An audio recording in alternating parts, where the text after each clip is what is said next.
crazy that he's close to the school in the area or anywhere for that matter. Tonight on DC News Now, sentencing day in a disturbing case. A man will now serve time for performing sex acts near several families' DC homes. The Real ID deadline is here. We want to know who's boarding the flights. We want to know that you are who you say you are. The additional airport security you'll have to go through from now on if you don't have one. Hey everybody, a quiet night, but we're headed for stormy conditions going into your Thursday evening. I have that forecast coming up. The debate over immigration law back in court. The arguments to return people deported to El Salvador without due process. And turning your receipts into cash. We are helping you stretch your dollar with an app that rewards you for shopping. You're watching the station covering all of the DMV. This is DC News Now. Hi, everyone. Thank you for joining us tonight for DC News Now at 9 o'clock. I'm Chris Flanagan. And I'm Susan Tran. We now have an update on a disturbing story we first told you about in the fall. A man was caught on camera being sexually explicit with a cucumber in the middle of the day around the corner from a DC high school. He was sentenced today for a string of sex acts near several families' homes. DC News Now's Ben Dennis joining us live tonight in Northwest. And Ben, what have you learned about this entire bizarre saga you first told us about back in October? Yeah, bizarre indeed. This story at the time went viral, and we've been following it ever since. Police say that the suspect was arrested in several sex acts back in October, but today he learned his jail sentence, his fate, soon to be behind bars. As we profiled before, only one of these cases involved a vegetable. A handful of others, handrails near homes. What started as a search for a man pleasuring himself in public with a cucumber, now ending with a jail sentence for not one, but a string of alleged sex acts from late July into early September last year. Crazy. There's always a bar raised on the shock factor of things that people would do. And this raised the bar for you? Yes, indeed. Just some thoughts outside of Dunbar High School in Northwest DC, mere yards down the street where 31-year-old Anthony Hines II was caught on camera in broad daylight with the vegetable he just pulled from a lunchbox. Court documents show a string of similar incidents, mostly involving handrails. And one, police explicitly said, is shaped like a pine cone. Another handrail, allegedly hit on 2 occasions, is now wrapped with what looks like sandpaper. Footage in one homeowner's backyard reportedly caught Hines using the handle of a garden rake in a sex act. Public or private, anywhere in your backyard, man, it's not appropriate, I don't think. But again, there's only so much you can do. People are people. I'm just concerned for his release. Will they just have him on probation? Will he have to register as a sex offender? Will he be able to come back in the area? Homeowners impacted told me they're relieved for a bookend to the bizarre case, including one whose SUV was targeted with the cucumber, saying she's grateful for the police work, adding, quote, "I'm thankful to the community for helping crack the case of the vegetable voyeur and look forward to enjoying farmers market season in peace."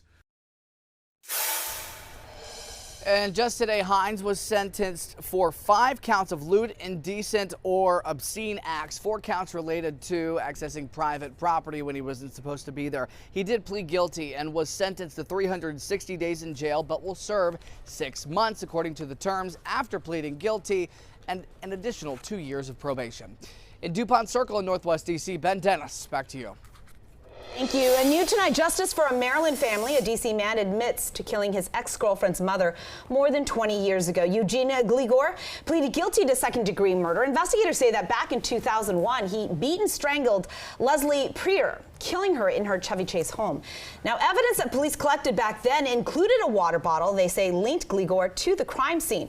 Montgomery County State's attorney talking about what this guilty plea means for the victim's family.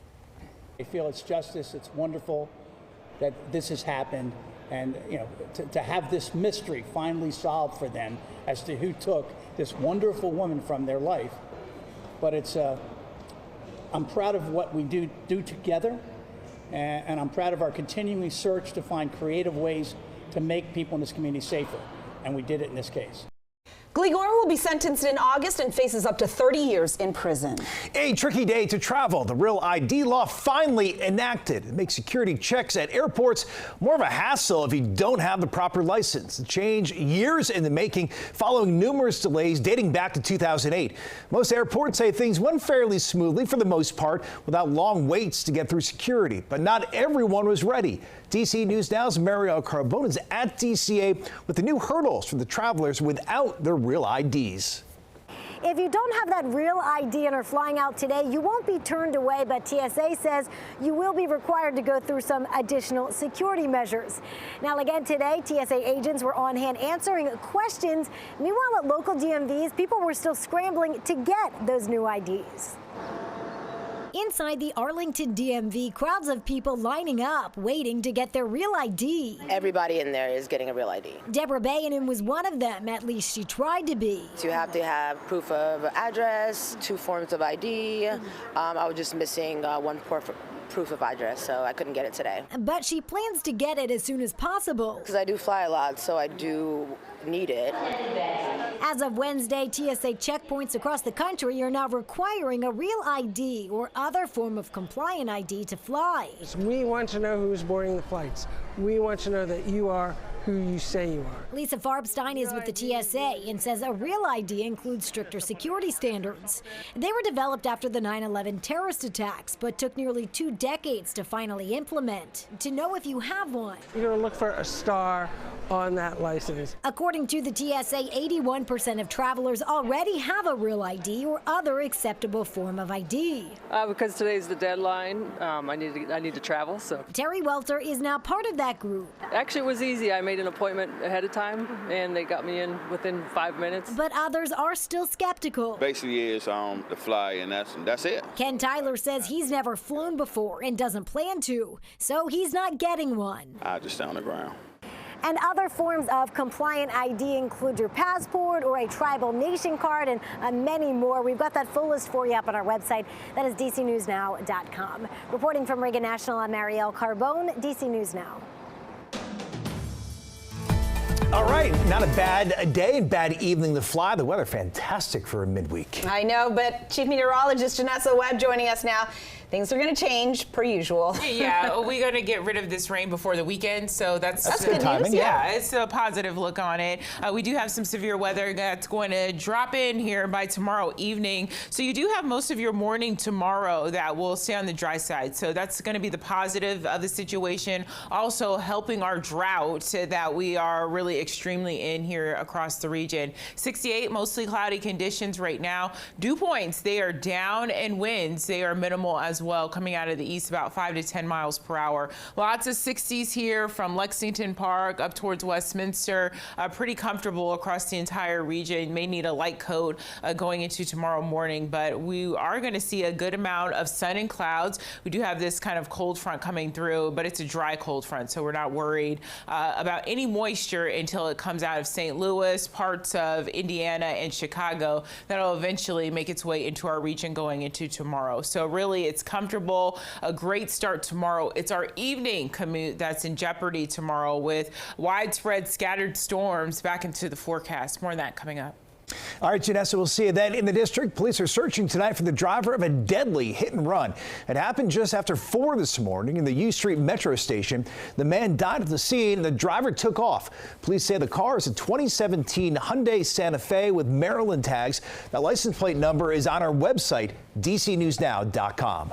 A federal judge in the district is hearing arguments in a case involving a wartime law, last used to send hundreds of thousands of Japanese Americans to internment camps. The Trump administration is now using the Alien Enemies Act to remove plane loads of immigrants without any due process over to El Salvador. DC News Now's Max Marcella joining us live outside of federal court. And Max, this case is different from the wrongly deported Maryland father, but it's related. So explain the whole, what's happening here. Well, Susan, attorneys say both cases are a matter of due process, and like what we've been reporting in the case of Kilmar Abrego Garcia, this case ultimately will come down to what role the United States will have and will they facilitate the return, this time of Venezuelan nationals now in prison in El Salvador. Inside D.C. federal court arguments about whether the U.S. can bring back the alleged Venezuelan gang member sent to a notorious Salvadoran prison earlier this year. The Trump administration fast-tracking their deportations by using the Alien Enemies Act, a wartime law last used during World War II for mass internments in the U.S. Multiple other federal judges across the country have ruled the act was not properly used. Now the question here, will they be returned to continue their immigration hearings in the U.S.? They have fundamental due process rights. Scott Michelman is the legal director with the D.C. ACLU. He says this is an important case to take on, even though many of those sent to the CCOP prisons are not from the D.C. area. We defend the civil rights of everyone who is affected by unconstitutional government overreach like this. While this ruling would not directly affect Kilmar Abrego Garcia, these cases are intertwined, thanks in part to the president's own words. You could get him back. There's a phone on this desk. I could. You could pick it up, and with all the power of the presidency, you could call up the president of El Salvador and say, send him back right now. And if he were the gentleman that you say he is, I would do that. I think given the president's statements on this, given top official statements on this, it is remarkable that they still contend somehow that they don't have custody over these people. A judge pressing the government lawyers on those comments, but they argue if El Salvador has at least some say, it negates the U.S.'s constructive custody. Meanwhile, there's an update in the Abrego Garcia case tonight. Government attorneys apparently in the latest court filing have been using or trying to use state secrets privilege to withhold some of the documents requested in that case. We'll have more updates on that one and this case as it plays out as they go on. Reporting live in Northwest, Max Marcella, DC News Now. There, thank you. An update tonight out of Northern Virginia. There was a peaceful end to an hour-long armed standoff in Arlington. There were FBI agents, tactical vehicles, and unmarked cars all in the Old Glebe Road neighborhood. The FBI says it started this morning at 6 when agents were trying to serve a search warrant there, and the man barricaded himself in that home for hours. They say there was no threat to the public safety at the time, and they finally got him to come out 10 hours later. Next week's Preakness Stakes will mark the end of an era as Baltimore's famed Pimlico Racecourse gets a makeover.